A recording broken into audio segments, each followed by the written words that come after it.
All right, for those that have been following along on my cab overbuild for Roscoe, I thought I'd do a quick little update on some things I've been working on.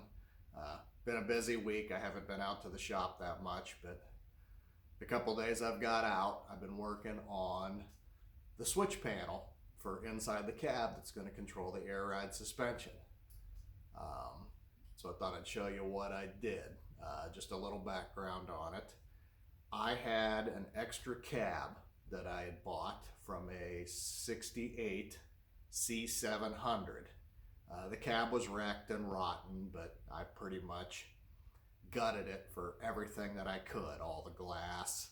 I cut the entire dash out of it. Saved the hinge mechanism on the front for the tilt cab, a grill, some of the sheet metal, stuff like that. But I finally started to be able to recycle some of it on this project. Part of the reason for this is mine's a 1960. 68 had an extra bump out on the dash, at least on this cab that I had, for some extra switches. And I did not want to cut my dash up. My dash is unmolested. There are no extra holes drilled in it for extra weird switches or gauges or anything like that. So I'm trying to leave my dash alone. And so I made this panel that's going to go underneath the dash out of parts from another dash so that it kind of hopefully looks like it belongs, and is removable in case I ever change my mind or decide to go a different route. I haven't ruined mine. So, well, let me spin the camera around. I'll show you exactly what I came up with.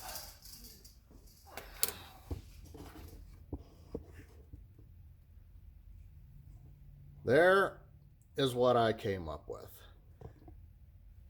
This section of the dash was to the right side of the steering column on the 68 cab. It did not look like this originally. It had 3 holes in it with cable controls. I think they were for like the heater controls. All I did was weld the holes up so that I had a blank slate to work with. I took a template guide and traced the bottom of the dash. So I made an end cap that follows the bottom of the dash for both sides. I took the brace off the bottom of the dash and welded it across the top, welded 2/4 inch studs into it that correspond with existing holes in the bottom of my dash. Put a little rubber gasket around it. But this will mount underneath my dash through existing holes and hopefully look like it belongs there.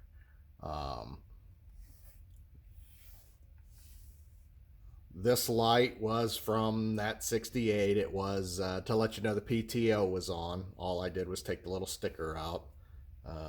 This was a 12-volt switch. Not sure what it controlled.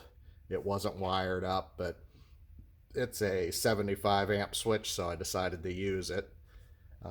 These are new switches that I bought for the suspension. They are actually switches that they use in, Kenworth, Peterbilt, Mack, Freightliner, whatever. And they're labeled suspension height. So the way this is going to work is this is a push-pull switch. When I pull it on, this light's going to light up and it's going to power the pressure switch for the 12-volt compressors. It's also going to power the lights for on-off on these switches. The 2 air switches, this will be the front suspension, this will be the rear suspension. Since I have an air line coming into the cab for the air horns, I decided just to make everything air pilot. So these are actually just air switches. So they'll have a line coming in and then a line from each switch going out to the pilot valves I'm using. that will dump the airbags. Everything is kind of tucked neatly inside. So when I'm done, I'll have a ground wire. I'll have a power wire, that goes out to the compressors, and 3 air lines. And I'll put a like a weather pack connector on that so that I can actually unplug the 3 air lines and do a quick disconnect in the harness, and I can actually remove this. Part of the reason, again, that I wanted to do it this way, I didn't want to destroy my dash drilling extra holes in it. And as you notice, these 2 switches, they're modern. This is a 1960 truck, so those don't match any of the existing dash controls. And if I ever find something better down the road, I can actually remove these switches, weld the holes back up, remount anything that I find, and I have not damaged the existing dash. Everything will be done with this panel. Hopefully that'll work. Should look like it flows with the dash. Once I get it installed, I'll do another quick one to show you what it looks like installed. Again, this is going to mount to the right of my steering column, probably like straight up from the gas pedal. So it'll be pretty easy to get to. Should clear the shifter, but we'll go from there.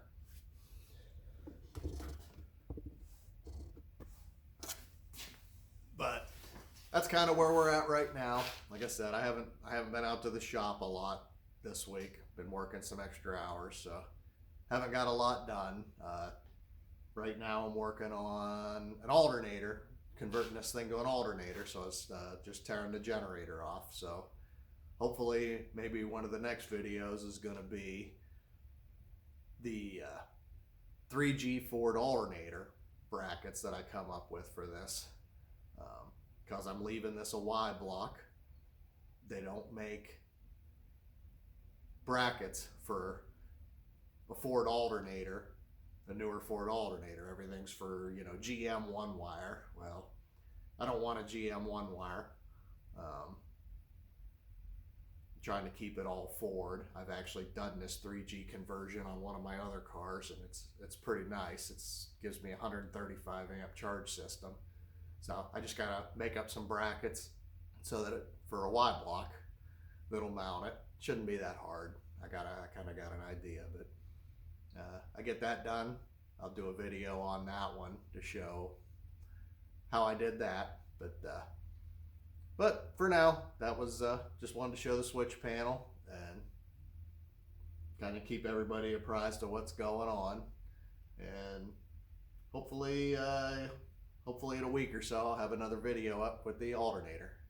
But for those of you that have been following along, I really appreciate it. And again, I try to answer the comments, all the comments if people ask questions. So like I said, I've made a lot of mistakes, and if somebody's trying to do something similar to what I'm doing and I can maybe keep you from making the same mistakes I did, happy to do it. I'll try to answer everybody that I can.